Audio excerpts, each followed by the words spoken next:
mensagem para os irmãos. Uma palavra de advertência baseada na parábola das 10 virgens.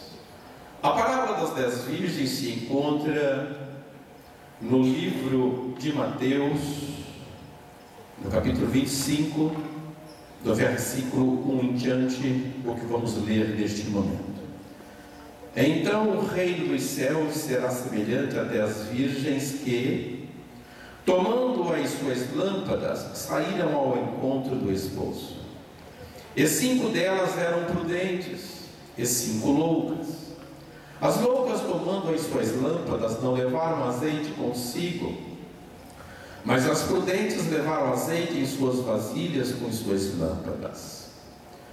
E tardando o esposo, tosquerejaram todas e adormeceram. Mas, à meia-noite, ouviu-se um clamor. Aí vem o noivo, saí-lhe ao encontro. Então todas aquelas virgens se levantaram e prepararam suas lâmpadas. E as loucas disseram às prudentes: dai-nos do vosso azeite, porque as nossas lâmpadas se apagam. Mas as prudentes responderam, dizendo: não seja o caso que nos falte a nós e a vós. Ide antes aos que o vendem e comprai-o para vós. E tendo elas ido comprá-lo, chegou o esposo, e as que estavam preparadas entraram com ele para as bodas e fechou-se a porta. E depois chegaram também as outras, dizendo: Senhor, Senhor, abra-nos a porta. E ele respondendo disse: em verdade vos digo, não vos conheço. Versículo 13 e último: vigiai, pois, porque não sabeis o dia, nem a hora em que o Filho do Homem há de vir. Queridos, a parábola das 10 virgens tem alguns objetivos, algumas propostas, alguns propósitos. Entre eles, ensinar-nos sobre a responsabilidade que cabe a cada um de nós a respeito de participarmos do arrebatamento da igreja. Aleluia. A grande verdade é que o nosso comportamento, porque temos da parte de Deus o livre-arbítrio, a possibilidade de agir segundo a nossa vontade, a nossa maneira de entender. Isso, queridos, leva a uma dependência do nosso comportamento, participarmos ou não do arrebatamento da igreja. Nossa participação no arrebatamento da igreja, portanto, amados, não depende apenas de Jesus. Eu tenho certeza, se dependesse apenas de Jesus, todos nós iríamos. Ele não deixaria ninguém para trás. Mas há uma parcela de responsabilidade que cabe a cada um de nós. Há uma parcela de responsabilidade que pesa sobre mim, sobre você, desde que tenhamos o desejo de participarmos desse evento tão glorioso, que será um presente para a igreja fiel, será um verdadeiro presente. A morte é um tormento, a morte é uma preocupação, a morte é um problema, mas os que participarem do arrebatamento da igreja não passarão por este advento tão chato, tão desagradável, que gera em nós tanta preocupação e, por que não, temor. A parábola das 10 virgens, amados, ela não só nos exorta à vigilância, mas ela destaca um zelo que nós precisamos ter à medida que vivemos a vida de fé que nós proclamamos viver, defender e acreditar nela. Aleluia! Nós vamos ver no decorrer deste estudo que esta parábola, na verdade, ela nunca foi entendida, porque a revelação das profecias é paulatina e progressiva, conforme o momento adequado para suas revelações. De modo que hoje não há profecia não revelada. Hoje a Bíblia é um livro aberto, de forma que todos os mistérios que a Bíblia envolve e encerra estão esclarecidos. Eu diria que o meu livro de antropologia faz parte das últimas revelações de Deus para a nossa vida humana, porque é de uma profundidade extraordinária. Não é porque eu seja capaz, é porque Deus tem urgência em nos ensinar e nos instruir, e Ele faz de nós seus instrumentos para cumprir os seus propósitos e seus objetivos. A parábola das 10 virgens fala de um atraso do noivo. Eu preciso salientar aos irmãos que não havia atraso dos noivos. No cerimonial natural de casamento, na época de Jesus e anterior a ele, o noivo que vivia na casa dos pais buscava a noiva que vivia na casa de seus pais já no início da noite. De modo que, se formos falar no nosso linguajar de hoje, aqui no nosso país, diríamos que por volta de 7 horas, 7h30, talvez 8 horas, o noivo estava desenvolvendo a busca da noiva, de modo que ele a pegava em sua casa e voltava com ela e suas amigas, formando o que se chama cortejo nupcial.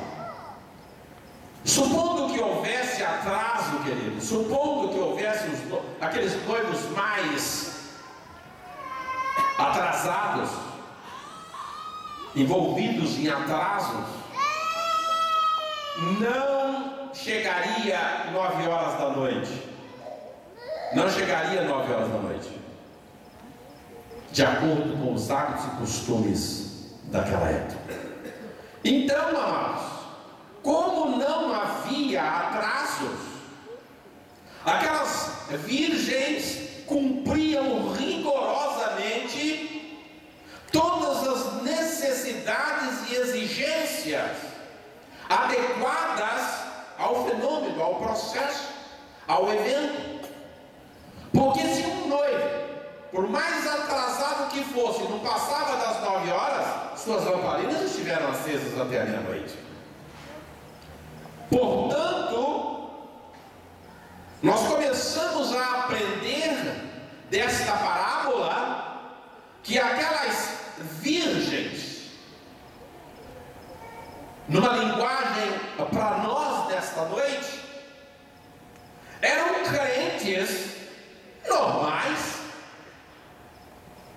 eram crentes, ou seja, traduzindo melhor esta forma de interpretar, eram crentes, membros da igreja em plena comunhão, participavam da Santa Ceia nos momentos próprios e adequados para isso. Algumas delas cantavam de oração. Todas frequentavam o culto aos domingos. Às terças-feiras não. Às terças-feiras nem todas. Mas aos domingos todas estavam na igreja. Todas estavam na igreja. E havia delas que participavam da escola dominical. Porque aquelas virgens, em termos de esperar o noivo, elas preenchiam todos os requisitos necessários. João Ferreira de Almeida traduziu que 5 eram loucas. Certamente isso é um erro de interpretação, porque nenhuma era louca. Nenhuma era louca. Eram pessoas absolutamente normais. As 10 eram absolutamente normais. Eu não sei por que houve esse lapso no momento da tradução. O que havia era pessoas que encaravam de forma diferente o mesmo propósito, o mesmo evento. Aleluia! Ou seja, todas esperavam o noivo e todas tinham as lamparinas acesas. É só lembrar que o noivo habitualmente não passava das 9 horas, num linguajar nosso. Não acontecia em hipótese alguma de um noivo ter um atraso dessa natureza. Isso não houve na história de Israel. Portanto, em condições normais, não haveria nenhum problema. Nenhum. Mas o que foi que aconteceu, queridos? O noivo se atrasou, mas ele se atrasou muito. Você pensa que elas estavam confortavelmente esperando numa sala VIP? Com televisão e etc? Irmão, nem sofá não tinha na época. Nem sofá não tinha na época. Quiçá em cadeiras. Imagine eles esperando o noivo por volta das 7 e 8 horas, da 10, da 11 e não veio ninguém ainda. O desespero da espera. E o fato do noivo ter atrasado, queridos, estabeleceu uma diferença. O atraso do noivo estabeleceu uma diferença entre elas. E somente o atraso do noivo fez isso. Elas eram extremamente parecidas. Elas preenchiam todos os requisitos necessários de praxe. Elas estavam igualmente preparadas em termos naturais, mas o zelo não foi o mesmo para todas. Jesus usou a imagem desse cerimonial, amados, e se utilizou de um atraso proposital nesta parábola, porque ele tinha por objetivo ensinar a igreja do arrebatamento a respeito das coisas que discutimos nesta noite. Jesus envolveu esse atraso porque, sendo ele o noivo da igreja, quem haverá de vir buscar-nos, ele sabia que ia demorar mais de 2000 anos. Queridos, 2000 anos na nossa dimensão existencial é muito tempo. É muito tempo. Se nós interpretarmos e considerarmos que os apóstolos entendiam a volta de Jesus imediatamente, daí Paulo escrever: nós, os que estivermos vivos, incluindo-se, portanto, entre os vivos. Esta maneira de entender é que levou João a escrever em sua primeira epístola, no capítulo 2, verso 18: filhinhos, é já a última hora. Claro, se os apóstolos estavam esperando que Jesus ia voltar ainda naqueles dias, ele já era o último.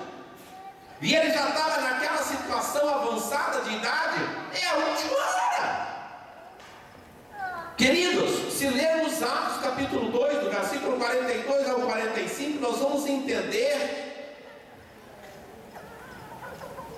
o que registra Lucas quando descreve estes fatos, onde no verso 42 ele diz assim: e perseveravam na doutrina dos apóstolos e na comunhão e no partir do pão e nas orações. Claro, Jesus está por vir. Jesus já está vindo, queridos. Nosso lugar é na igreja mesmo. Nosso lugar é ali em comunhão com os irmãos.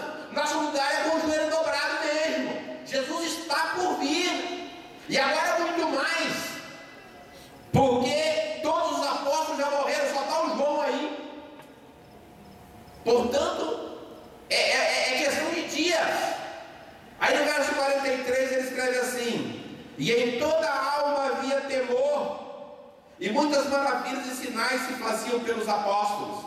Claro, a maneira com a qual eles esperavam a Jesus era uma maneira literal, uma maneira ativa, uma maneira extremamente vivificada. A realidade da volta de Jesus era um fato que os consumia dia a dia. E o verso 44: e todos os que criam estavam juntos e tinham tudo em comum. E o verso 45 diz assim: vendiam suas propriedades e fazendas e repartiam com todos, segundo cada um havia de mistério. Claro, Jesus está vendo o que eu vou fazer com o meu carro. Para que eu quero uma caminhonete dessa? Para que eu quero uma casa dessa? Jesus está vindo aí, gente. Vamos vender essas coisas, vamos viver aqui em comunidade, porque a volta de Jesus é uma realidade, é um fato. Para quem esperava a volta de Jesus dessa forma, um atraso de 2000 anos, uma demora de 2000 anos, misericórdia, eis aí a parábola das 10 virgens. Isso estava dentro dos propósitos de Deus. Deus já sabia que ele não ia vir tão breve assim. Aleluia. Mas esta parábola não era para eles, nem foi para a Idade Média, nem foi para o século passado, é para nós hoje, porque nós somos a igreja do arrebatamento. Aleluia. Glórias sejam dadas ao Senhor. Queridos,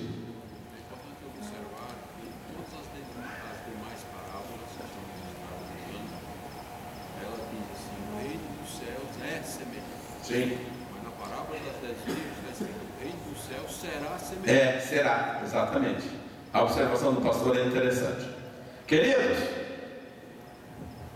todos nós, sem nenhuma exceção aqui dentro desse recinto, todos nós queremos ser arrebatados.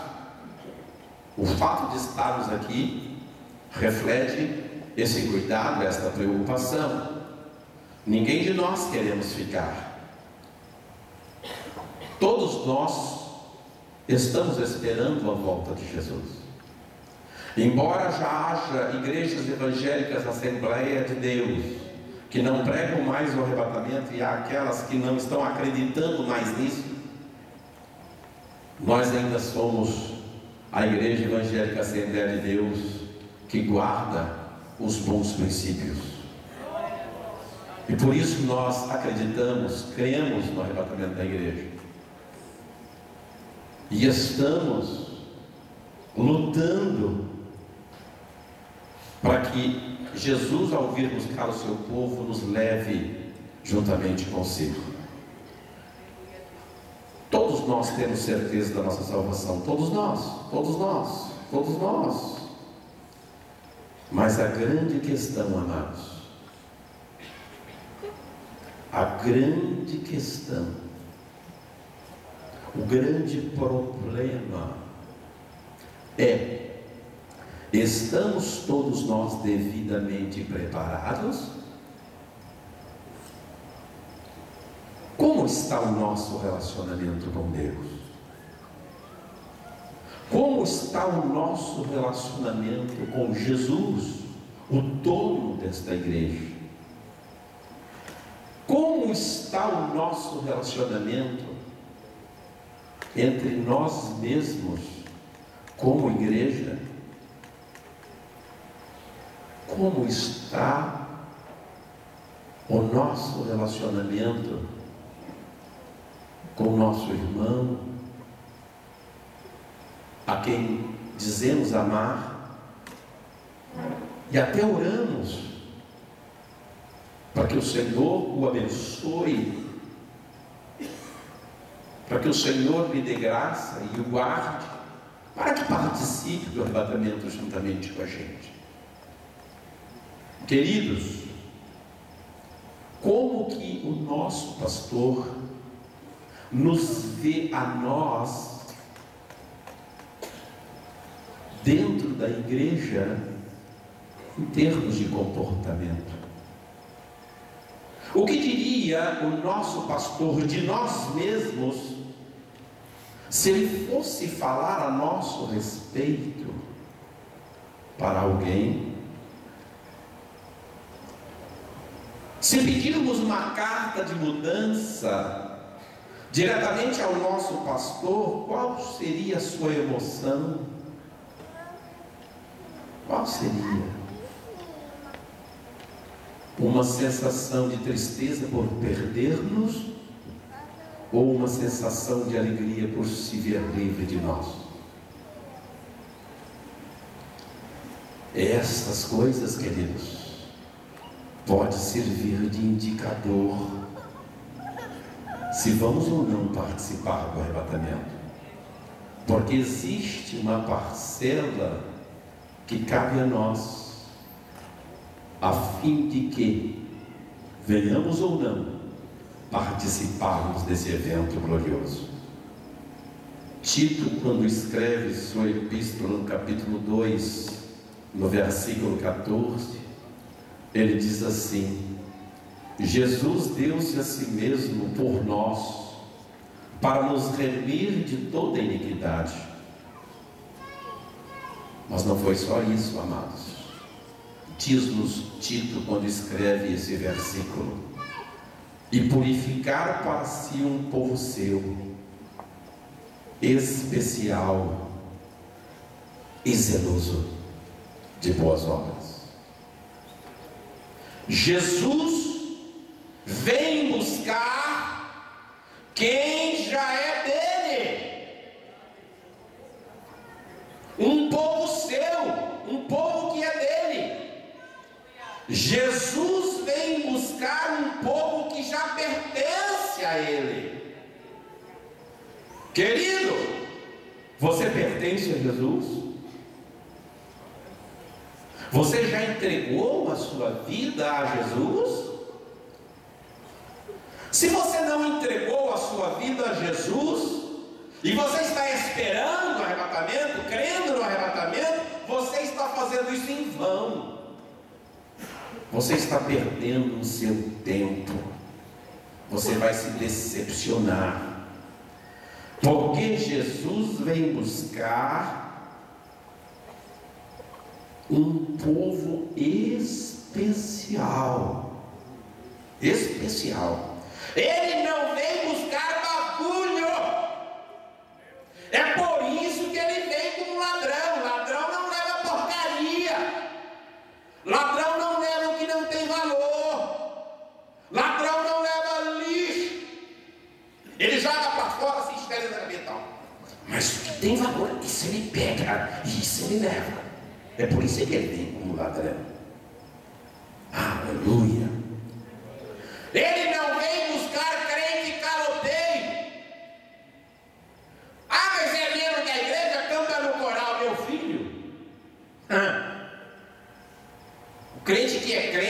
não vem na igreja e pronto, não é crente.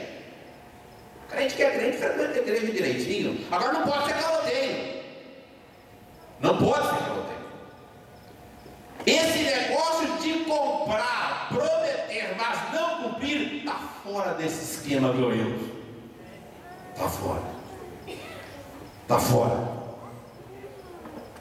Jesus vem buscar um povo especial. Jesus, se Ele for o nosso dono, nós nos entregamos a Ele, se nós formos dele, Jesus só tem o que é bom. O que não é bom, Ele lapida, Ele purila, Ele tenta ajeitar. Este é o processo adotivo que nós já estudamos. Muitas das vezes, o crente se engana no exercício da fé, está vendo que não dá para comprar, está vendo que não dá para fazer, está vendo que não tem jeito, mas entra no entusiasmo, compra e diz: é pela fé, não é pela fé, não, é burrice mesmo. É burrice mesmo. Porque antes de exercer a fé vem a prudência. Jesus diz: vigiai antes de orar. Ore depois. Porque esse negócio de orar sem vigilância morre mais cedo. Pode até ir para o céu, mas morre mais cedo. E não serve de instrumento para a glória do nome do Senhor. Aleluia. Glória a Deus.